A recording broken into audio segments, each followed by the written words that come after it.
Hello, fellow creators. Have you ever thought that I really love myself? I practice self-love. And then you say, I definitely do that because I bought myself that new sports car and I spent a bunch of money on this and that and I got something really good to eat. And while that's all good, self-love can mean much more than just material acquisitions. Self-love can mean truly connecting with the inner self, the higher self, and connecting with the Creator. So here's Dr. Joe Dispenza on how to do that. People think self-love is getting a manicure or buying a sports car. That's not self-love. That's pleasure. Self-love is when you're... The hardest part of all of this, everything we're talking about, is one simple thing. Making the time to do it. That's it. Making the time for your precious self to eliminate the people in your life and the things that you do just for a short period of time when you wake up in the morning or before you go to bed at night, and you say, okay, what is the greatest ideal of myself that I want to be today? But listen, I'm not going to get up until I am this person.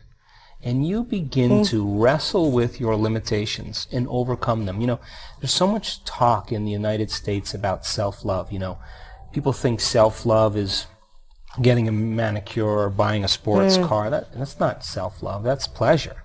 Self-love is when you're sitting with yourself and you are working on overcoming your hardwired thoughts or beliefs or your emotional propensities that are connected to your past, and you are really working to overcome them. And right on the other side of your pain is freedom. Right on the other side of your fear is courage. Right on the other side of your sadness is joy. It's the same energy. It's just trapped in the body. And when you stretch yourself past that point and you break free from the chains of those emotional addictions, the side effect of that is called joy. And the body is liberated from that level of mind. And when that happens, there's available energy to create with. And so when you break through that, you begin to love yourself. You begin to respect yourself. And you begin to love and respect others because you see yourself in them. And now that you're free from it, you can understand them with compassion without knee-jerking in the same way. So the difficulty here is really making the time to do it. And if you began to think about a new way of being and you moved into a state where you said, I'm not going to get up until I am this person. And not only did you memorize it neurologically in your brain, but you allowed the thoughts that you were thinking to become the experience to the point that your body, as the unconscious mind, began to live in that future reality in the present moment. And when you got up, when mind and body were working together in that state of being, and you said, I'm going to maintain the state of being my entire day, and I don't care. Bring on the challenges because I want to test my greatness. And you did that the entire day. The end of your day, when you finished your day, more than likely you'd have more energy than when you started. The literal translation of the word meditation in Tibetan means to become familiar with. The symbol means to become familiar with.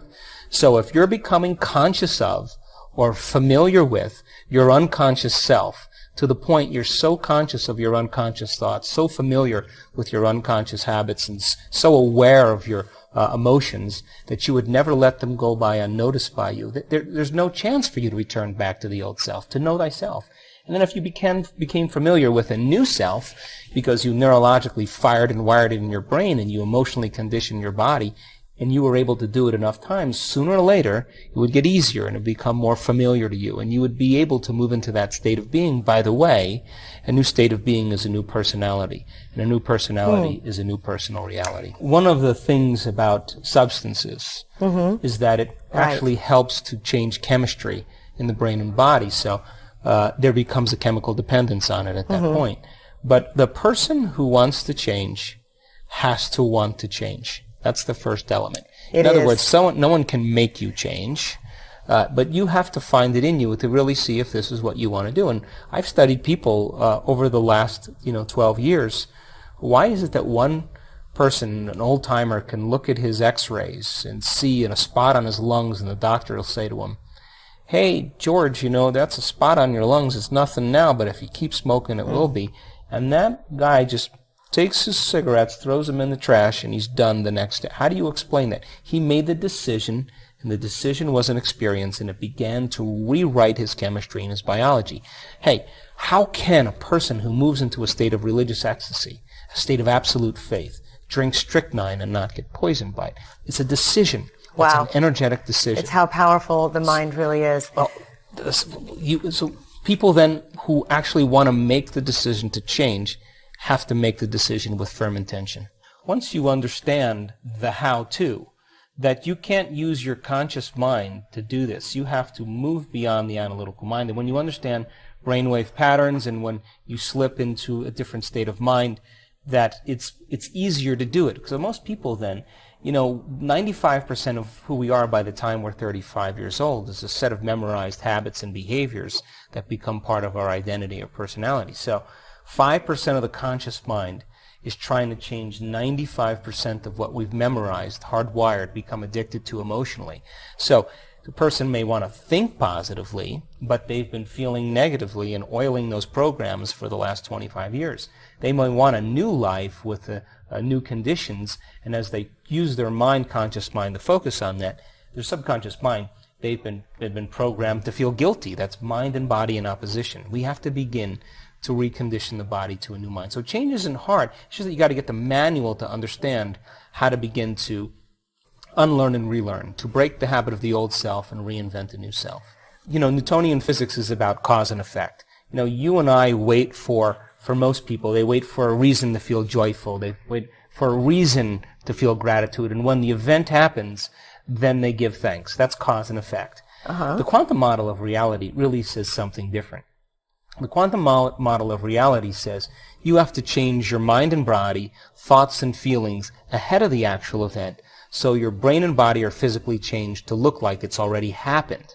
So, if you begin to give thanks ahead of the experience, and your body, by the way, is the unconscious mind, it does not know the difference between an event in your life that produces an emotion or an emotion that you fabricate by thought alone. To the body, it's the exact same. Okay. So, if you could begin to move into a state in which you were giving thanks before it took place, and you could convince your body emotionally that event already happened because you were in a state of gratitude, then you would begin to literally biologically change your body to no longer be a record of the past, but now, in fact, a map to the future. Because if your brain and body are beginning to respond neurologically and chemically, now you're moving into a new state of being. And if you can get up in that state of being, then what you did inside of you should cause an effect outside of you. So the quantum model says then that we have to give thanks ahead of the event. We have to move into the state of joy and change our energy before it happens, so much so that we're not using our senses to determine reality any longer. So if we're living by the emotion of pessimism, right, or depression or sadness, or the emotion, which is connected to the past, is actually filtering your perception. In order for you to begin to see possibility, you got to look at the thoughts that are creating that pessimism, that are happening behind the scenes of your awareness. You got to look at your behaviors that demonstrate pessimism or unhappiness, and then you got to look at the other emotions that are, generated from pessimism. And when you can observe those programs, it means you're no longer the program.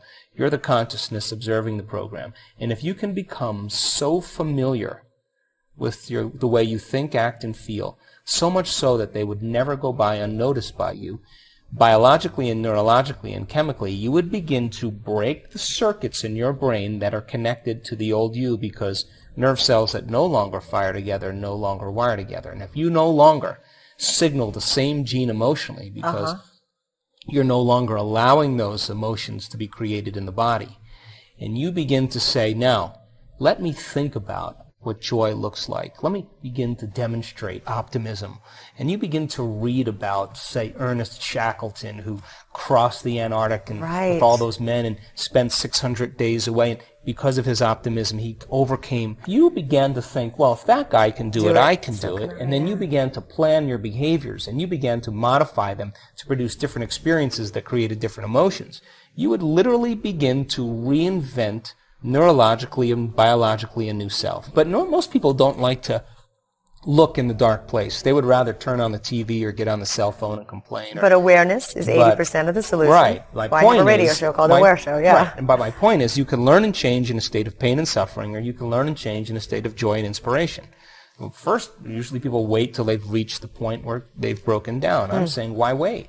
Right. Why not just do it? Most people, as I said earlier, are trying to create some type of change in their personal reality, but they're still the same personality. We have to become somebody else. So, if you were to sit down and you began to think about a new way of being, a new thought that would connect to a new emotion, that could drive you to plan a new behavior, and you reviewed that enough times, there's a good possibility that you would change your brain neurologically, and you would emotionally signal your body chemically to signal new genes to look like your brain and body already have the experience. The biological and neuroscientific model says it's possible. And if you could get up as a different person than you sat down, now, here's the key, and then to maintain that modified state of being your entire day, independent of your environment, something unusual should happen in your life. That's the law.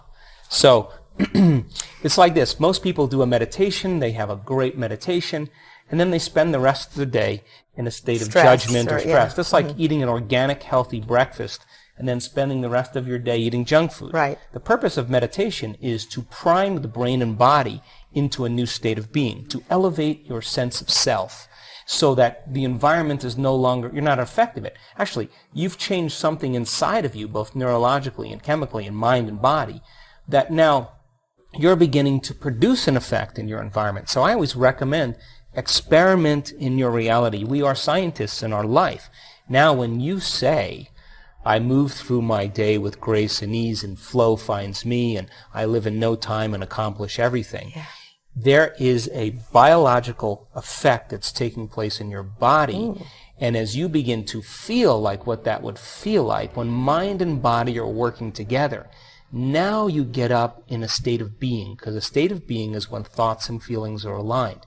Now, you have to practice that enough times so that it begins to become familiar to you. But if you did this and you said, okay, universal mind, quantum field, giver of life, I took time out of my day to emulate you as a creator. So listen, if I'm just a child of God and I'm practicing this and experimenting, I got to know that you're real. So listen, if you've been paying attention to my efforts, show me a sign, but don't show me a typical sign. Show me a sign that I could never predict, that surprises me, that leaves no doubt that what I did inside of me produced some result outside of me so that I'm inspired to do it again. Welcome back, fellow creators. So I hope you can see how to practice self-love and what it will do for your life. Now, when it comes to self-love, I really want to emphasize, while you can do nice things materially, while you can buy stuff, while you can purchase a lot of different things and you can do other, materialistic things to make yourself happy, true self-love doesn't come from acquisition material items. It doesn't come from external sources. True self-love is being just by yourself, with you. Not with your environment, not with everything going around you, just being you, just being there, giving yourself some time, either preferably before you go to bed or when you wake up in the morning. Say, I'm going to spend some time with myself, just enjoy myself and meditate or sit quietly and let it all go on.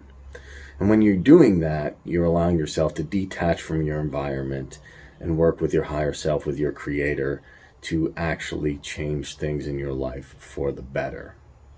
So self-love comes down to really spending time and knowing your inner self.